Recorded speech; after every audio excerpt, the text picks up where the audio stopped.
अस्सलाम वालेकुम दोस्तों, मैं हमजा मान। इस वक्त हम आज़ादी मार्च में मौजूद हैं। यहाँ पर इमरान खान सब स्टेज पर पहुँच चुके हैं। मेरे साथ सनम जावेद जो कि सोशल मीडिया की बहुत ही ज़्यादा एक्टिविस्ट हैं, बहुत एक्टिव हैं सोशल मीडिया पर और तहरीक इंसाफ को काफ़ी अच्छे सपोर्ट करें। उनसे पूछता हूँ कि लाहौर से वो क्या जज्बा लेके, क्या मिशन लेके, क्या जुनून लेके आई हैं। जी सनम जावेद, क्या कहेंगे? हम यही लेके आए हैं जुनून और जज्बा कि हमें खान साहब की खुशी बहुत है कि वो ठीक है और वो खुद यहाँ पे आ रहे हैं आज हमारे लिए। हालांकि उनको काफ़ी चोटें आई हुई हैं उनको, लेकिन फिर भी वो हमारे लिए आ रहे हैं, तो हमने तो आना ही था ना। जब हमारा लीडर गोलियां खाने के बाद भी, इतनी FIR होने के बाद भी हमें छोड़ के नहीं भागा, तो हम अपने लीडर को कैसे छोड़ के भागेंगे? हम साथ देंगे। लेकिन सनम, यहाँ पे राना सनाउल्लाह ने और डर्टी हैरी ने कहा कि आएँ, ये इस्लामाबाद की तरफ मुँह करें, सही इनको लग पता जाएगा, तमाशा लगा देंगे। और क्या आप उनकी शैलिंग का सामना कर लेंगे? देखिए, मैं उनको ये कहना चाहूँगी कि आप लोगों को अब तमाशे लगाने बंद करना चाहिए। आप आवाम को बताने वाले कोई है ही नहीं कि वो कहाँ जा सकती है, कहाँ नहीं जा सकती। हम टैक्स पेयर हैं, सारा मुल्क हमारा है, हम शहरी हैं यहाँ के। हमारा जिस शहर में दिल करेगा आप जाएंगे। चीफ जस्टिस साहब को इसका नोटिस लेना चाहिए। आप आम आवाम को, आप लोगों को, चाहे वो 1 हो या 10 हो या 50 हो, आप किसी को कैसे कह सकते हैं कि आपने एक शहर में जाना है या दूसरे शहर में नहीं जाना? हम टैक्स पेयर हैं, हम आपकी तनख्वाह में नहीं पल रहे, आप हमारे टैक्स के पैसे की तनख्वाह में पल रहे हैं ना। आप जवाब दें, आप सरकारी मुलाजिम हैं, मतलब हमारे मुलाजिम हैं आप होते ही कोई नहीं हमें बताने वाले कि आप कहाँ जा सकते हैं, कहाँ नहीं जा सकते। है ही नहीं हमें ऑर्डर देने वाला, आपका इख्तियार ही नहीं है। हम पैसे दे रहे हैं भाई आपको, तनख्वाहें इसलिए थोड़ी दे रहे हैं आपको कि आप हमें बताएं कि हमने किस शहर में जाना है और किस में नहीं जाना। हमारे ज़राए के मुताबिक आपको भी प्राइवेट नंबर से कॉल्स आई हैं कि जी आप पिंडी पहुंच गए, नहीं पहुंचे, कहाँ पे हैं? तो आप लोगों को भी धमकियां दी जा रही हैं, क्या हो रही है? आप कुछ इस पर एक्शन लेंगी, कुछ FIR करवाएंगी? धमकी, एक कॉल आई थी धमकियां देने का, तो उनको टाइम ही नहीं आया। हमने उनको पूछा ही आप कौन है, तो उन्होंने फ़ोन काट दिया। अपना नाम तो बताने के काबिल नहीं है आप। जब अपना नाम बताने के आप काबिल हो जाए तब आप लोगों को कॉल करें। अगर आपने लोगों को सिर्फ यही बताना कि हाँ जी हमें तुम्हारा नाम पता और तुम किस शहर में हो, तो भाई तुम फिर पूरा मर्द बनो ना। फिर तुम बताओ कि तुम्हारा क्या नाम है, तुम किस शहर में हो। अपना नाम बताओ कि बाप ने नाम नहीं रखा हुआ, माँ ने फेंक दिया था पैदा होते, नाम नहीं रखा हुआ तुम लोगों ने। भाई थोड़ा बहादुर बनो, अपना नाम बताया करो कि जी मैं फलाना बोल रहा हूँ और मुझे इस बारे में बात करनी है। ये क्या बात है जी? आप ये है ना, आप यहाँ पे आई हुई है, भाई आए हुए फिर आके कर लो जो करना है, उखाड़ लो आके जो उखाड़ना है तुम लोगों ने। मतलब ये कौन सा तरीका कि आप आधी रातों को लोगों को फ़ोन करके पूछो आप पिंडी पहुँच गए हैं? हाँ जी पहुँच गए, शहर के बीच में खड़े में, बताओ भी अब क्या करना है? हम तो आ गए हैं। बिल्कुल ठीक है। तो क्या आपको लगता है कि ये वही लोग थे जिनके बारे में अरशद शरीफ साहब कहते थे कि वो कौन था जिसने वज़ीर आज़म के इमरान खान के वज़ीर हाउस बाहर आने से पहले बाहर बख्तरबंद गाड़ियाँ खड़ी कर दी, और वो कौन था जिसने रजीम चेंज ऑपरेशन कर दिया? क्या ये वही लोग हैं जिन्होंने आपको कॉल की, जिन्होंने अरशद शरीफ साहब को शहीद किया? देखिए, अगर ये तो रजीम चेंज करना और ये सब प्लानिंग प्लॉटिंग करना, ये तो बहुत बड़ी चीज़ें हैं। मगर अगर आपका काम औरतों को कॉलें करना रह गया आधी रातों को, तो तुम लोग डूब के मर जाओ। मतलब तुम लोग इतनी वैली अवाम है, इनके घर की औरतें कम मरी हुई हैं। अपने बच्चों की तुम लोगों ने ये तरबियत की है कि वो आधी रातों को औरतों को फ़ोन करते फिरते हैं या औरतें उठाते फिरते हैं या औरतों को धमकियाँ देते फिरते हैं। शर्म करो, कोई तमीज़ गैरत सिखाओ इन लोगों को। सबके घरों में माँ बेटी हैं, तुम लोग ये काम पे लगे, घर से तुम लोग नौकरी करने, ये बेगैरतियाँ करने निकले हो कि तुम लोग औरतों को कॉल कर करके आधी रातों को डराओ कि हमें पता है तुम्हारा नाम भी है और तुम यहाँ बैठी हुई हो। मतलब शर्म गैरत करो। बेगैरत भी इतने बेगैरत नहीं होते जितने बेगैरत तुम लोग हो गए हो, चाहे वो कोई भी हो, चाहे ये राना सनाउल्लाह साहब हो या डर्टी हैरी हो या कोई भी हो। गैरत शर्म करो, डूब मरो ऐसे काम करने से पहले। सनम, आगे बढ़ते हैं। फ़र्ज़ करें अगर आप लोगों का आज ये जमे गफ़ीर देख के नो डाउट के मीलों के हिसाब से अवाम का समंदर नज़र आ रहा है। मैं काफ़ी देर पैदल चल के आप तक पहुंचा। अगर इतना बड़ा समंदर देख के भी यहाँ पे आपके पूरा मन जलसा करने के बाद ये अपनी हुकूमत नहीं छोड़ते, तो फिर अगर आप लोगों का, इमरान खान साहब का आपके ख्याल में अगला लाहेअमल क्या होगा? क्योंकि आज इमरान खान साहब अपना बहुत बड़ा पत्ता ओपन कर रहे हैं। देखिए, खान साहब को इनको पहले भी ढील नहीं देनी चाहिए थी। ऐसे लोग जो आवाम की मर्जी से ही नहीं आए हुए हैं, जिनको आवाम की सपोर्ट ही नहीं है, आपको क्या जरूरत है उनको इतनी ढील देने की? मतलब ये तो वो बेगैरत लोग हैं जो जूते चाट के, जो डिग्गियों में छुप के आए हुए हैं। ये शर्म गैरत वाले लोग होते तो चोर रस्तों से क्यों आते? ये आवाम का पैसा लोटों पे लुटाकर क्यों आते ना?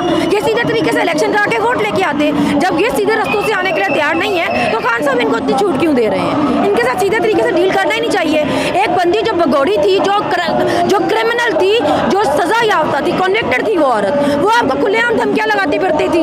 उसको किसी ने कुछ नहीं कहा, ना किसी आवाम की सपोर्ट थी, ना कुछ थी। मार्च भी करके देख लिया था उसने।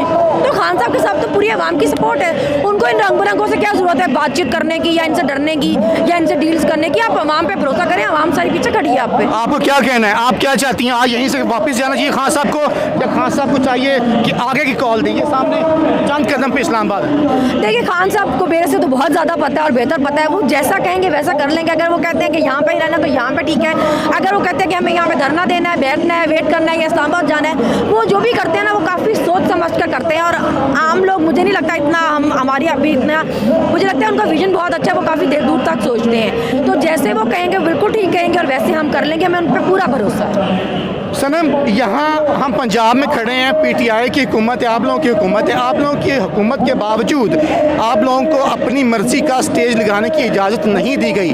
तो क्या आप सोचती हैं कि कहीं ना कहीं यहाँ की इंतज़ामिया जो है वो इम्पोर्टेड गवर्नमेंट के साथ मिली हुई है, या तहरीक इंसाफ की सीनियर लीडरशिप के ऑर्डर फॉलो नहीं कर रहे? वज़ीर आला पंजाब शायद कहीं ना कहीं डबल गेम कर रहे हैं। नहीं, वज़ीर आला पंजाब मुझे नहीं लगता है, मोना सलाई जो मुझे लगता है उन्होंने ऐसे सपोर्ट किया, ऐसे मुश्किल वक्त में जैसे फैमिली सपोर्ट करती हैं। तो मुझे उन पर बिल्कुल ऐसा नहीं है कि वो इन्वॉल्वमेंट में। मसला ये कि ये 30 सालों से सिस्टम में घुसे हुए हैं ना, और यहाँ पे चापलूस किस्म के लोग होते हैं जो खुश करने की कोशिश करते रहते हैं, जो बताने की कोशिश करते हैं जी हम शाह के वफादार हैं, हम आपके बड़े सख्त।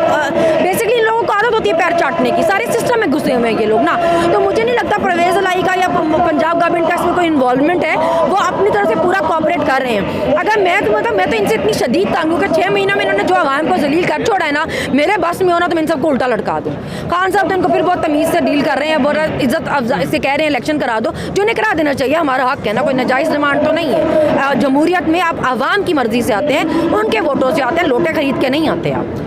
रात को गुज़श्ता रात अरशद शरीफ शहीद साहब की बेटी का एक ख़त वीडियो की फॉर्म में सामने आया, तो आप उम्मीद करती हैं कि इमरान खान साहब अरशद शरीफ के कातलों को कैफरे किरदार तक पहुंचाएंगे, उन्हें सूली पे लटकाएंगे? देखिए, मुझे लगता है ये इतना बड़ा जुल्म है ना जो हुआ, इतना बड़ा जुल्म कि आप किसी बंदे को जो अपना काम इतने पैशन से करता था, जो इतनी ऑनेस्टी से करता था, बोलने की सज़ा मिली है, आप उसको सिर्फ इसलिए क्योंकि वो आपके ओपिनियन से अग्री नहीं करता या उसका अपना एक पॉइंट ऑफ व्यू है, आप उसको कैसे कत्ल करवा सकते हैं? 5 बच्चों का बाप था वो, अपनी माँ का आखिरी बेटा था वो, और इतना ईमानदार जर्नलिस्ट था, इतना बहादुर जर्नलिस्ट था, उसने कहाँ जाके अपनी रिपोर्टिंग की है। आपने उसको सिर्फ इसलिए मार दिया क्योंकि वो अपनी मर्जी की बात कहता था, और अब आप अगर उसको इंसाफ ना दे सके तो जुल्म है ये बहुत बड़ा। इससे बड़ा जुल्म नहीं हो सकता कि अगर उसको इंसाफ ना मिले तो आप देखिएगा उसका जो कत्ल है ना वो इनकी जड़ों में बैठ जाएगा, वो इनको लेके बैठ जाएगा। लास्ट पे ये बताएं कि खान साहब ने जो अपनी टांग से कल वो उतारा ना प्लास्टर, सुना है उसकी भी करोड़ों में लोग लेना चाह रहे हैं, तो एक ऐसे शख्स पर घड़ी चोरी का इल्ज़ाम लगा देना, पेन का, स्टड का, इसको किस तरह की एक बेवकूफ़ाना हरकत समझती है? देखिए, मुझे ऐसे लगता है कि चोरी आप जितना मर्जी तमाशा लगा लें, जो लीगली चीज़ बता के ऑन रिकॉर्ड ली हो, टैक्स पे करके ली हो, वो आपका दिमागी तवाज़ुन ख़राब हो तो आप उसको चोरी कह सकते हैं, वैसे तो वो चोरी नहीं बनती ना। अभी अगर चोरी वो होती है जैसे गाड़ियाँ लेकर गए हैं, जो ले नहीं सकते थे, टैक्स पे करके भी नहीं ले सकते थे, लीगली ले नहीं सकते थे, तो आप लोगों को उल्लू बनाना बंद करें ना, हम बनेंगे नहीं अब, क्योंकि अब पहले शायद हमें तोशा खाना का नहीं पता था, अब हमें पता है, अब हमें पता है कि उसमें से क्या चीज़ ले सकते थे, क्या चीज़ नहीं ले सकते थे। और अगर इतनी चोरी है तो आपकी हुकूमत अदालत में जाओ ना, उस पर वैसे भी आपको बड़ा शौक है उस पर FIR करवाने का, एक और करवा दो, जाओ अदालत में जाओ, उसको कोई नहीं घड़ी बगैर टैक्स पे किए ली हुई है, इसे चोरी से निकाली हुई है। और जो डायमंड और स्टार्स की बात करें, मेरे पास तो डायमंड नहीं है, पर मैं भी इतनी गवार नहीं हूँ कि मुझे पता है कि डायमंडीज और डायमंड में फ़र्क होता है। डायमंड जितना छोटा होता है उसकी इतनी कम कीमत होती है, जो सॉलिटेयर होता है सिर्फ उसकी कीमत होती है। तो ये भी लोगों को उल्लू बनाना बंद करे कि उसमें इतने हीरे लगे थे, उस पर डायमंडीज लगी हुई थी छोटी छोटी, और खान साहब को जो प्राइस उसकी फिक्स हुई थी उसके मुताबिक टैक्स पे करके इन्होंने वो ली थी। आपके घर पे आके किसी ने आपको उसकी अलग कीमत बताई है तो उसमें हम तो कुछ नहीं कर सकते ना। सनम, आपने हमें अपना कीमती वक्त दिया, आपका बेहद शुक्रिया। Thank you so much. Thank